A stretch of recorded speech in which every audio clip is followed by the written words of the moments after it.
What do you think of when you imagine an elementary classroom? Does it look a little something like this? What about this? How do we get from that first picture to the second?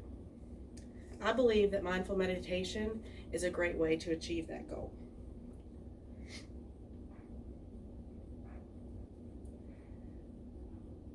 This speech pertains to parents, future parents, but also people in here today who may not have children or small children, because I think these tools will help you as well.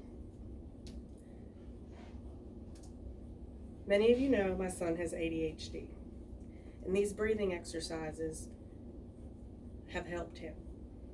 And if they can help him, I believe they can help the average student as well.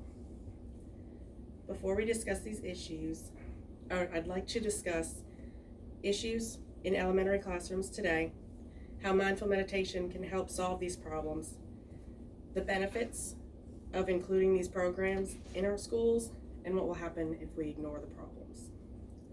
Before we begin, I want to explain to you why we need to see a change in elementary schools today. Children experience stress and anxiety just like you and I. However, they don't have the tools to deal with that stress. The American Academy of Pediatrics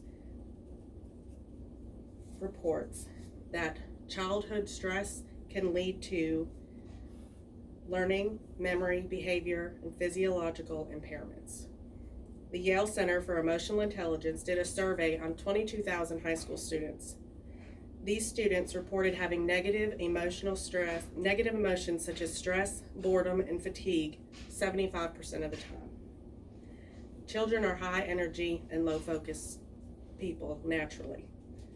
In 2015, the student to teacher ratio was 16:1, according to the Educational Statistics website. My son at McLaurin, his 4th grade class, the ratio is 24:1. I have 4 children, and trying to manage their stress levels and energy levels is a daily struggle. Imagine trying to deal with 24 or 16.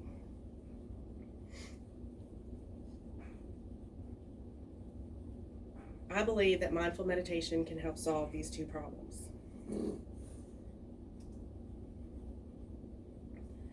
In Syracuse, New York, they implemented a mindful meditation program in their summer school class.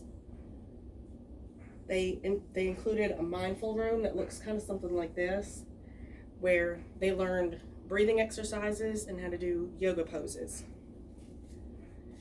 What the teachers saw was an increase in the development of their prefrontal cortex, which is the strategical part of the brain, and the students started handling their issues less emotionally, which is the amygdala.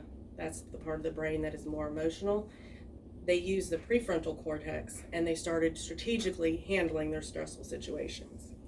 There was a similar study done in Baltimore, Maryland, and visits to the mindful room decreased throughout the year.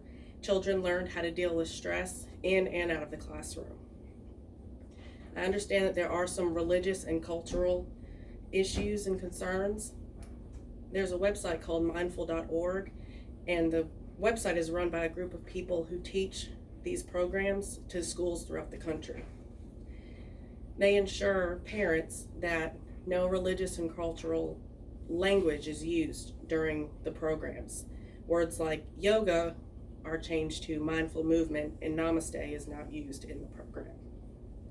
Linda Lantieri is one of the runners of this website, and she said, what we are teaching is how to pay attention and be more aware, and how to implement the awareness in our lives. With all this research being done, schools have a choice to make. If they do implement these programs, they'll see an increase in student productivity and calmer classrooms. Mindful activities for elementary classrooms was an article that I read. They listed the advantages of these programs. They included increased attention, emotional regulation, compassion, and calming. I've seen these types of exercises work with my son when he's having an episode where he's really high energy and it seems like he's just going nuts. We do breathing exercises and it helps him return his focus. Ignoring these benefits, we'll see a continuance of the issues in the elementary classrooms. Children will continue to struggle with focus and emotional regulation.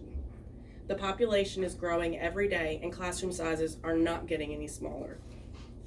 We must do something to help the educational environment for teachers and students. As I begin to close, I want to remind you why I chose this topic for my speech. Mindful meditation is a great way to maintain control of the classroom and help young children towards a path to emotional regulation. Today, classrooms look like this, but they could look like this with these programs. I encourage you all to do a little bit of research about the mindful meditation programs. Children are going to take care of us someday, whether it be your children or the children that grow up and work in facilities that you're in. Don't we want to equip them with the proper tools to be able to handle daily life stresses? Thank you. Yeah. Need some of that for Hayden.